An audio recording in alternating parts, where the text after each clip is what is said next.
Hello everyone, a brand new Unearthed Arcana just dropped on D&D Beyond. It's the Unearthed Arcana 2025 Apocalyptic Subclasses.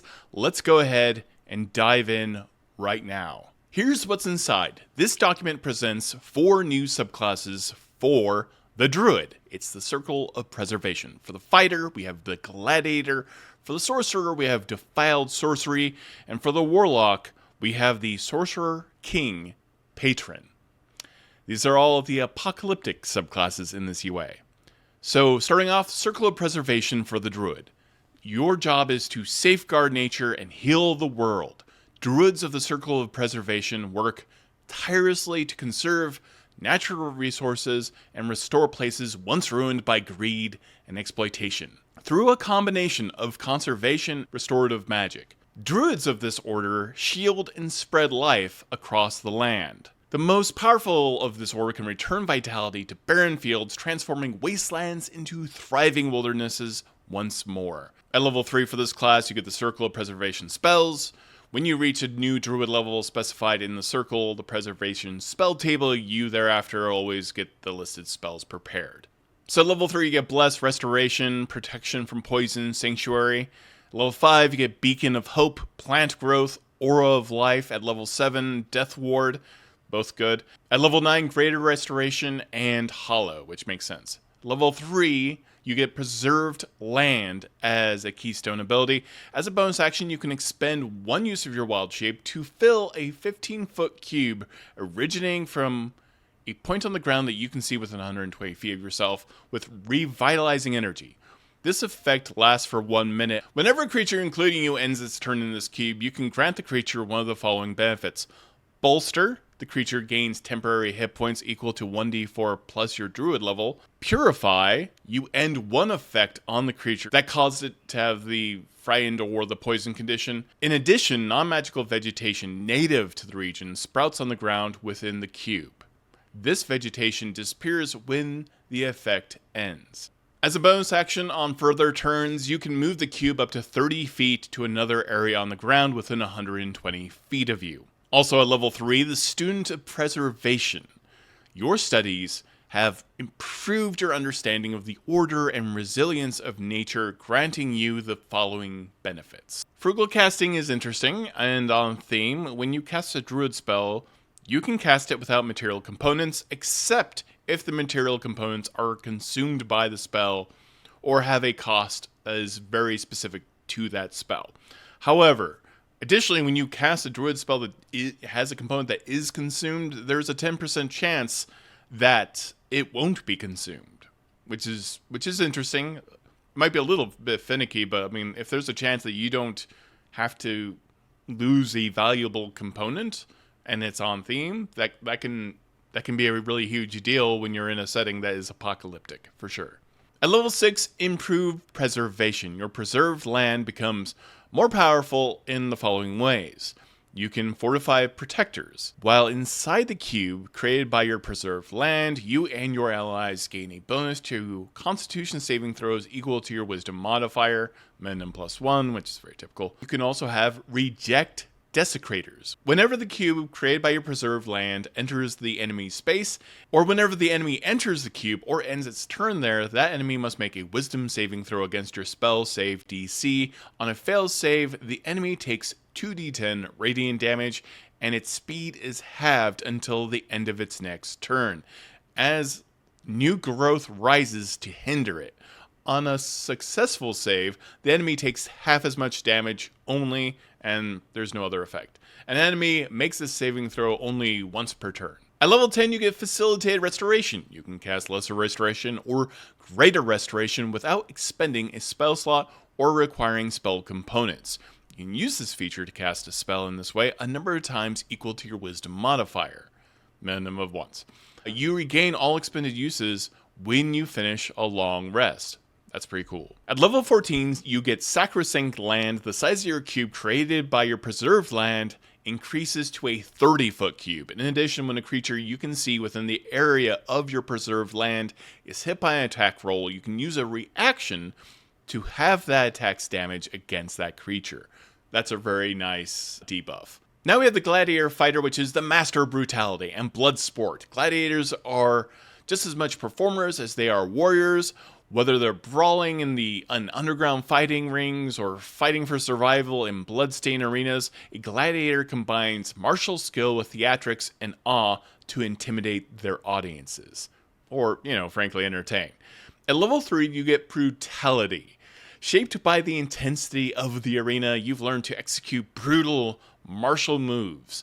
Once per turn, when you hit a creature with an attack roll using a melee weapon, you can add one of the following brutality effects of your choice. You can do this a number of times equal to your charisma modifier. I am already very excited for this. This is going to be fun. You regain all uses of this ability when you finish a short or long rest. These effects are bleed. You can activate the sap mastery property in addition to a different mastery property you're using with that weapon, and the target takes extra damage equal to your charisma modifier. I love that. I love that your charisma and your ability to speak to the crowd is causing more damage. That's pretty amazing. The extra damages type is the same as the type of that particular weapon. Bluff is another one of these. You can activate the Vex Mastery property in addition to a different mastery property that you're using that weapon. And you have advantage on the next saving throw you make before the end of your next turn. Next we have Stumble. You can activate the Topple Mastery property in addition to a different weapon mastery property when you're using that weapon. And on its next turn, the target can take only an action or a bonus action, but not both. At level 3, you get Combat Theatrics. You've honed your combat skills to entertain, devastating opponents, and dazzling onlookers. You gain the following benefits. Athletic Flair. Whenever you make a dexterity, acrobatics, or strength athletics check, you gain a bonus to the check equal to your charisma modifier. You have a bonus proficiency as well. You gain proficiency in one of the following skills of your choice: acrobatics, athletics, deception, intimidation, or performance. At level 7, you get Flourish Parry. You've learned to stylishly counter the blows from your opponents. When an enemy hits you with a melee attack roll, you can take a reaction to add your charisma modifier to your AC against that attack. That's pretty huge, potentially causing the attack to miss. This is kind of like having shield all the time, based off just vibes, which is great, just by your raw charisma. I think that's pretty cool. You get Flourish Counter. If this reaction causes the attack to miss, you can retaliate with a powerful counterattack as part of the same reaction. Make an attack roll with a melee weapon against the triggering creature. If this attack roll hits, you can use one brutality effect on the target without expending a use of that feature. That's amazing. I love that. That's really cool. Once that counterattack hits, though, you can't use this feature to make another counterattack until you finish a long rest. You can also restore your use of this counterattack by expending a use of Second Wind. No action required. At level 10, you have Bolder Brutalities. Your brutal martial prowess has improved. The following effects are added to your brutality options.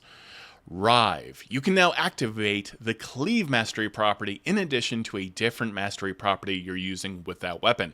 And you can add your ability modifier to the damage of the additional attack made as part of the property's activation. Rush.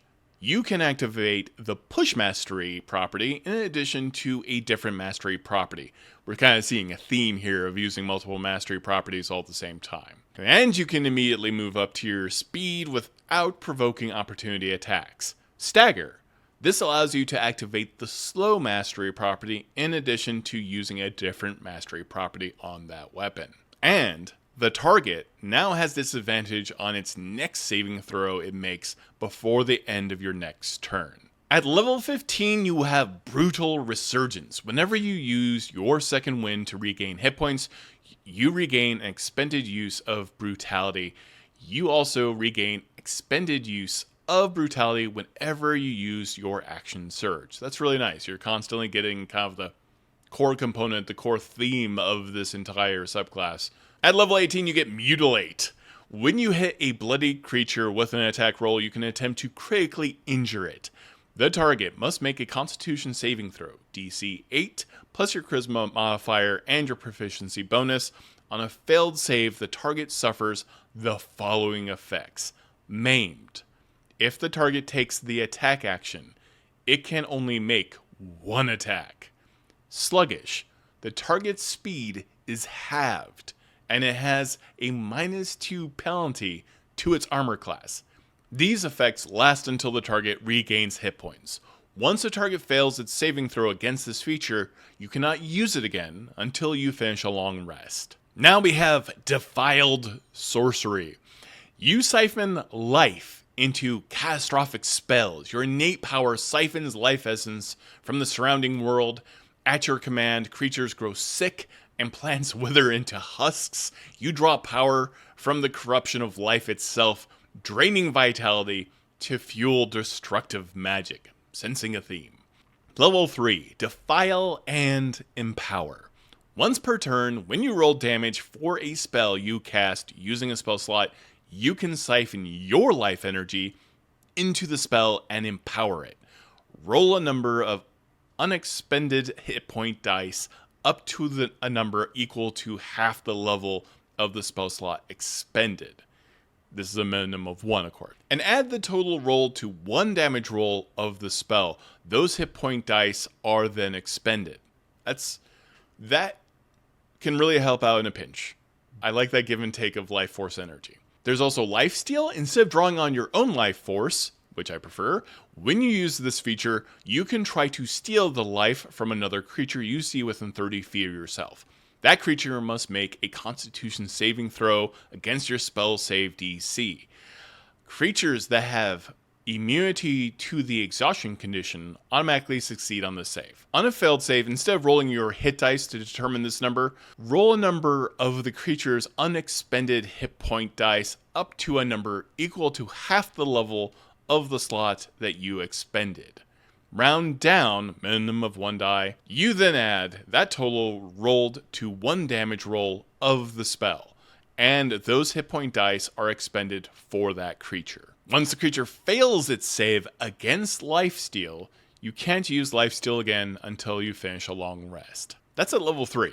Also at level 3, Defiler spells. Whenever you reach a sorcerer level specified in the Defiler's spell table, you thereafter always have the following spells prepared. At level 3, you get Blindness, Deafness, Inflict Wounds, Ray of Enfeeblement, Ray of Sickness. At level 5, you get Bestow Curse, Vampiric Touch.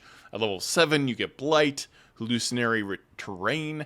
At level 9, you get Anti-Life Shell and Contagion. I think this is all very, very themed. I really like that spell list. That makes a lot of sense for this environment, especially the Apocalyptic one.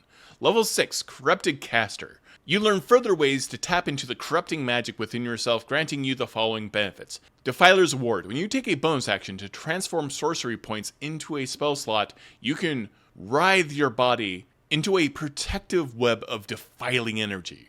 Roll a number of d6s equal to the level of the spell slot you created. You can gain temporary hit points equal to the total rolled. If a creature hits you with a melee attack while you have these temporary hit points, the creature takes necrotic or poison damage, your choice, equal to your charisma modifier. We also have Strengthened Rot. Damage dealt by your sorcery spells and sorcerer features ignore resistance to necrotic and poison damage. That's fantastic. That's like you constantly having a version of Armor of Agathis up all the time if you want it. So that's really fun. At level 14, Withering Aura. When you use innate sorcery, an aura of defiling magic fills a 15-foot emanation originating from you while innate sorcery is active, granting you the following additional benefits. Defiling Shroud. When an enemy within the aura hits you with an attack roll, you can reduce that attack's total damage against you. The reduction is equal to your charisma modifier. You also get Essence Siphon. When an enemy dies within the aura, you gain 1d4 sorcery points. That's pretty dark. I love it. Once you use this benefit, you cannot regain sorcery points in this way until you use innate sorcery again. Makes sense. At level 18, you get Superior Defiler. You've perfected your ability to control and channel defiling magic, granting you the following benefits.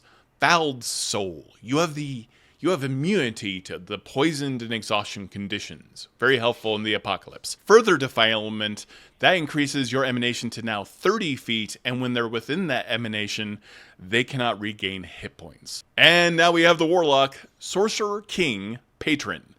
You are the herald of tyrannical might of monstrous rulers. Your pack draws from a monstrous tyrannical force akin to a demigod or an overwhelmingly powerful magic user, channeling their influence and mind-bending psionic power. At level 3, you get Sorcerer King spells. The magic of your patron ensures you always have certain spells ready whenever you reach a Warlock level specified by the Sorcerer King spells table. Thereafter, you always have the listed spells prepared. Psionic casting is part of this, so when you cast a spell from the Sorcerer King spell table, you can do so without verbal or material components, except for material components that are consumed by the spell or have a very specified cost by that spell. At level 3, Command, Compelled Duel, that's really fun, depending on how squishy you are. Hold Person, Mind Spike, Wrathful Smite. At level 5, we get Fear and Sending. At level 7, we get Compulsion and Staggering Smite. This is pretty nice. Level 9, Dominate Person on theme, and Synaptic Static. Also at level 3, we get Tyrant's Herald. You gain the following benefits. Intimidating Presence. You gain a proficiency in the Intimidation skill if you don't already have it. You also have Expertise in Intimidation. Voice of Tyranny. You can cast Command as a bonus action without expending a spell slot. You can do so a number of times equal to your Charisma modifier. That's amazing. And you regain all expended uses when you finish a long rest. I mean, I'm very tempted. I am the Herald of Galactus vibes right now. So, at level 6, we get Decisive Edict. Your patron's power surges through you, allowing you to rally your allies and subjugate your enemies. When you cast a spell using a packed magic spell slot, you can cause profane power to erupt in a 30-foot emanation originating from you. For each creature you can see within that emanation, choose one of the following effects. Martial. The creature has advantage on attack rolls until the end of its next turn. That's a great buff. Oppress. The creature must succeed on a wisdom saving throw against your spell save DC, or have the frightened condition until the end of its next turn. Once you use this feature, you cannot do so again until you finish a short or long rest. You also regain uses of this feature when you use Magical Cunning. At level 10, we get Vindictive Rebuke. You learn to rebuff those who challenge you or the might of your patron. When an enemy hits you with an attack roll, you can take a reaction to force the enemy to re-roll that d20, and the enemy must use that new roll. If this reaction turns the attack roll into a miss, the triggering creature takes psychic damage, equal to your Warlock level. That's pretty cool. You can use this feature a number of times, equal to your Charisma modifier, and you regain all expended uses of this, of course, when you finish a long rest. At level 14, we get Absolute Tyranny. You wield your patron's tyrannical might with absolute conviction. Whenever you cast Command, you can target one additional creature. Additionally, a creature frightened by you automatically fails its saving throw against any command you cast. That's pretty nasty. That's nice. I like that. And that is the final ability for the Warlock. Let me know in the comments what you think about this new Unearthed Arcana. I think it's really exciting. I really like the themes of it. I think the Druid is pretty cool, Circle of Preservation, but it's really, the Gladiator is really metal. I really want to playtest that and see how that works. I like, getting multiple weapon masteries off on a single weapon and being able to use Charisma modifier to basically have your own version of shield all the time. Defiled Sorcery. I like the idea of kind of engaging your innate sorcery and the fact that when you're creating sorcery points, you can get these different effects. That's really fun. It's definitely on theme with using your life energy and sucking the life out of other people. I think that works really well. And I really do like the Sorcerer King Patron. It's hard not to think about the Silver Surfer, of course. I mean, outside of the D&D universe, Sorcerer Kings and all that stuff. But I like the idea that you are a little bit closer to your patron, potentially, that you are its herald. I think that's really great for a lot of different campaigns, no matter what world you're on. I mean, when you think of the Mouth of Sauron as well, that's a very good example. So, Silver Surfer, Mouth of Sauron, any kind of lieutenant for this dark evil presence. I think this is a really great warlock subclass. I'm really on theme for any warlock. I really like the idea of this, just in general. I think it's a very meaty, very roleplay heavy potential warlock. So I really like this. Let me know what you think about this in the comments below. Don't forget to like, subscribe, hit that bell notification. And if you want to support further videos like this, go ahead and go to my Patreon and support the videos there. That helps me fly around and conduct interviews and make videos like this and afford gear and all kinds of other stuff. Plus, we'll have behind the scenes photos, early access to interviews, and a whole lot more. Thank you so much for watching. Have a great